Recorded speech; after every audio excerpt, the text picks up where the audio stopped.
Tudo bem, pessoal? Aqui é o professor Carlos Eustáquio com mais uma videoaula da disciplina Matemática C para alunos do terceiro ano do ensino médio.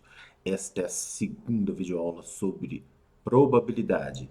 Nós vamos tratar aqui mais especificamente dos seguintes conceitos básicos da probabilidade, que é o experimento aleatório e o espaço amostral. Sem mais delongas, vamos ao que interessa. Bom, gente, primeiro conceito básico aí. Experimento aleatório. O que é isso?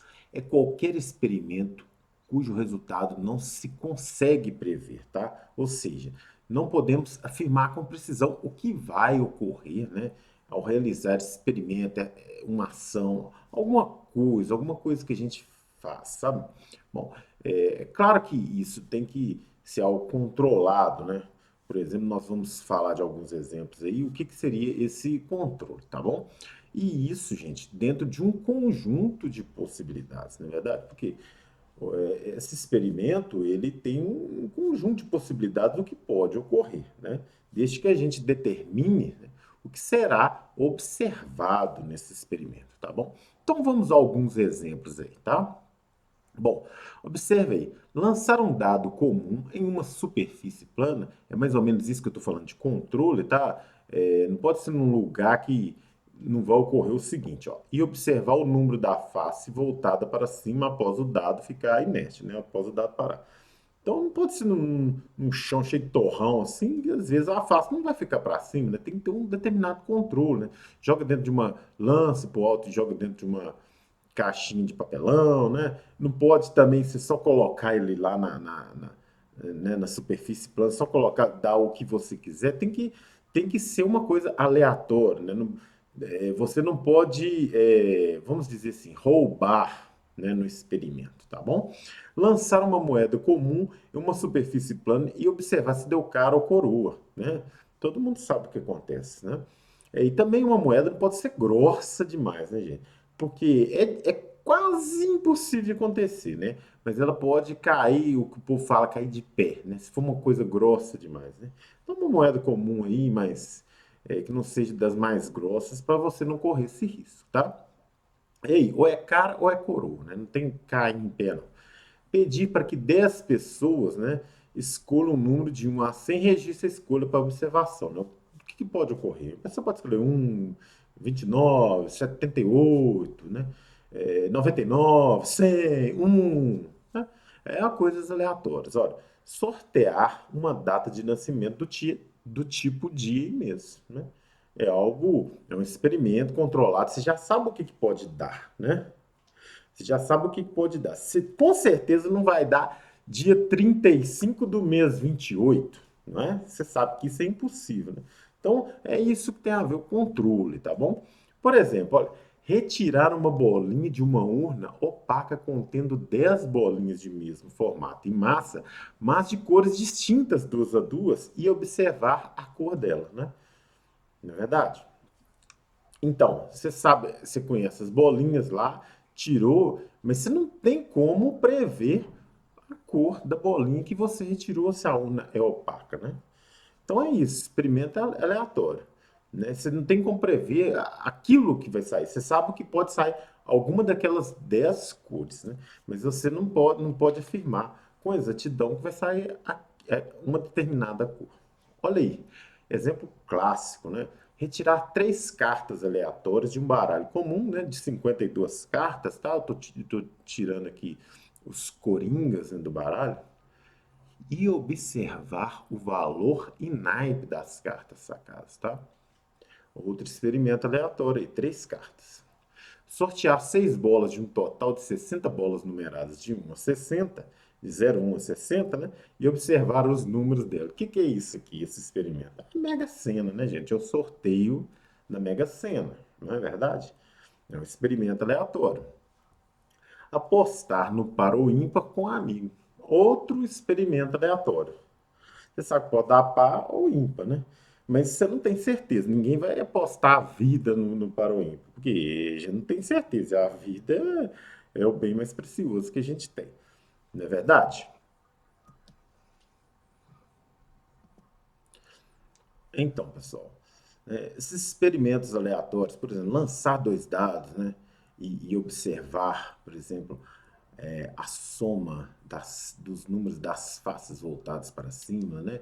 O jogo de dados tem tudo a ver com probabilidade, né?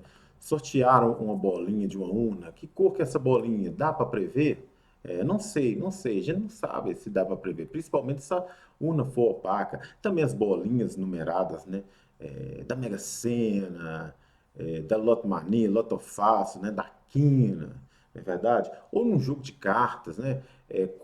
Quais cartas você vai sair, né?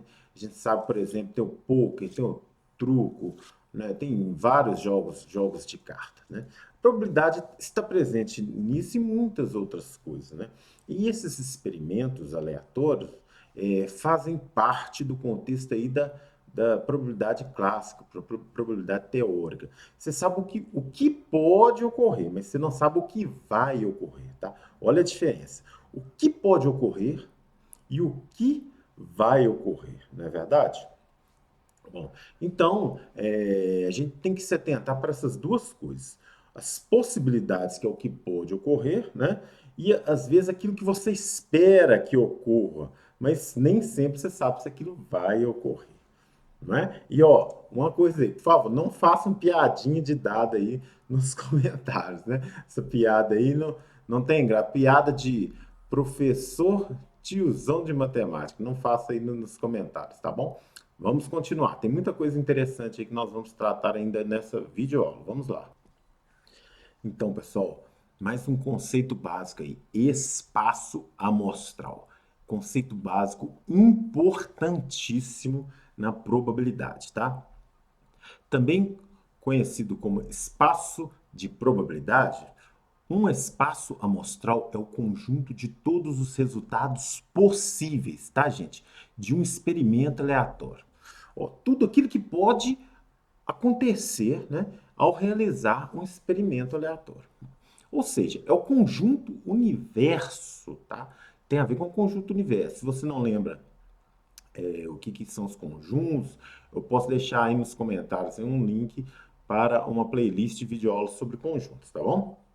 Então, vamos voltar aqui. É o conjunto universo dos resultados possíveis de um experimento aleatório, tá? Nesse conjunto estão contidas todas as possibilidades que podem ser observadas, né? Ou seja, aquilo que pode ocorrer, que a gente pode verificar. Bom, algo importante aí, a notação matemática, né, o símbolo, tá?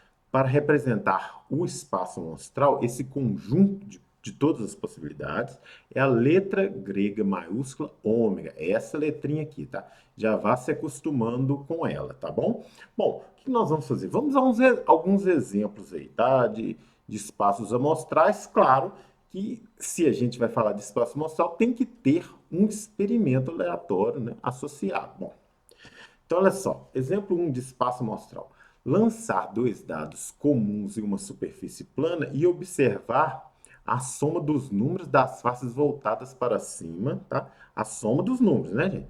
Após os dados ficarem netos. Bom, o menor número de cada dado comum é um, então a menor soma é 2, né? É um de um e um do outro, né? E o maior é 12, ou o maior de cada dado é 6, então a maior soma é 12. E eu deixei dois espaços amostrais aqui. Por quê? Mais adiante eu vou falar alguns detalhes. Tem espaços amostrais que são melhores da gente trabalhar com eles, eu digo isso, tá?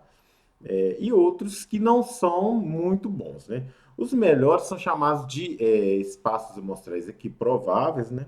Ele tem uma característica que eu vou falar mais adiante, tudo a seu tempo, né? E tem os outros que são os não equiprováveis, tá bom? Que é o mesmo que dizer que não são equiprováveis, tá bom? Então tem esse primeiro espaço amostral aqui. Não vou dizer se ele é melhor ou pior, tá? Ó, o que pode ocorrer de soma? 2, 3, 4, 5, 6, 7, 8, 9, 10, 11, 12. Agora tem esse segundo. Ele considera um par de resultados de cada dado. Ó. Dado 1 e dado 2. Ó. 2, 3, 4, 5, 6. Depois 2, 1, 2, 2, 2, 3, 2, 3, até 5, 6, 6, 6. Tá? Então, cada resultado de um dado pertence ao conjunto 1, 2, 3, 4, 5, 6. Não é verdade? Então, gente, tá aí já esse primeiro exemplo aí de espaço amostral. Acabou que escrevi para vocês dois espaços amostrais, mas tudo isso tem uma explicação, tá? Continua assistindo as videoaulas aí. Bom, exemplo 2 aí de espaço amostral. Lançar uma moeda comum duas vezes consecutivas em uma superfície plana e observar a sequência de caras e ou coroas, né? Então tá aí, eu só deixei um espaço amostral para vocês, ó. Espaço amostral aí. Eu vou usar K para cara, C para coroa, porque os dois começam com C para não dar confusão. K de K vai ser para cara e C para coroa, tá? Então, cara, coroa, sequência, né, gente? Coroa, cara, coroa, coroa. É o que pode acontecer. Lancei duas vezes, é isso que pode acontecer, tá? Então, cada sequência aqui, tá bom? Bem simples. E se fossem três, né? Se fossem três lançamentos, né? Então a gente ia ter o famoso KKK aqui de cara, né? E outros resultados, tá bom? Vamos para o último exemplo aí. Exemplo 3 de espaço amostral. Três amigos vão disputar quem vai começar a contar no pique-esconde usando a dedanha. Ó, tem uma outra coisa que chama a dedanha. Mas eu vou explicar. A dedanha aí é você põe as mãos para trás e aí se fala, dedanha, né? Para quem não conhece, é uma brincadeira infantil. E aí você coloca lá nenhum dedo, 1, 2, 3, 4, 5, 6, 7, 8, 9, ou os 10 dedos à frente e soma-se aquilo ali. E aí você conta aquilo, né? Em roda, num único sentido, né? Até chegar na pessoa que vai ser o vencedor da dedanha, não é verdade? Ou então essa pessoa, às vezes, se você pode mudar as regras, sai, né? E faz com os prós até ficar um último, mas isso não tem lógica. O bom é quem ganha primeiro, tá? E observe-se a soma de todos os dedos apresentados. Então, eu fiz dois espaços amostrais, não sei qual é o melhor. Esse aqui, ó, no mínimo 0 dedos, os três podem não colocar nenhum dedo à frente, no máximo 30, né? Cada um 10, né? São três amigos. Só os dedos das mãos, é claro, né? Então, o máximo dessa soma é 30. E o segundo espaço amostral, olha, todo mundo coloca zero, depois pode ser 001, 010, 100, né? E assim por diante, até chegar no máximo ali 10, 10, 10, né? Por que, professor, quer separar? Porque zero, por exemplo, 001, né, e 010 são diferentes. Porque cada criança existe independente da outra, tá bom? Então, muitas vezes, a gente tem que tomar esse cuidado. Por exemplo, cada dado existe independente de um outro lançador de dados. Vou explicar isso melhor, tá bom? Então, pessoal, o que eu quero dizer para vocês é o seguinte: esse dado aqui não depende desse, né? Eles coexistem na realidade, né? O resultado de um não vai influenciar no resultado do outro e vice-versa, não é verdade? Igual as crianças, né? Uma criança, por exemplo, num par ou ímpar, uma coloca um número, o que a outra vai apostar no par ou ímpar, não depende do que a outra colocou primeiro. Eles vão colocar simultaneamente, né? Nessa brincadeira do adedanha, ou adedonha, que alguns chamam também, tem outra brincadeira que chama isso, mas eu tô querendo falar nessa de similar ao par ou ímpar, né? Cada criança independe da outra. Professor, mas esses dados são idênticos. Tá. Visualmente, a gente pode pensar assim, ó, por exemplo, ó, 1 e 5, não é verdade? E aí, a gente pega aqui, por exemplo, muda aqui, ó, né? Aí, se a gente mudar de posição, visualmente é a mesma coisa. Mas, em termos probabilísticos, tá? 1 e 5, tá bom? E o 5 e 1 aqui, tá? São coisas totalmente diferentes, tá? Eles independem um do outro, tá bom? Então, já vão pensando nisso aí, tá ok?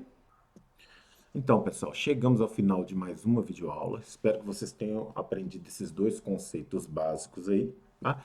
E aguardo vocês na próxima videoaula. Não percam, hein? Tudo de bom!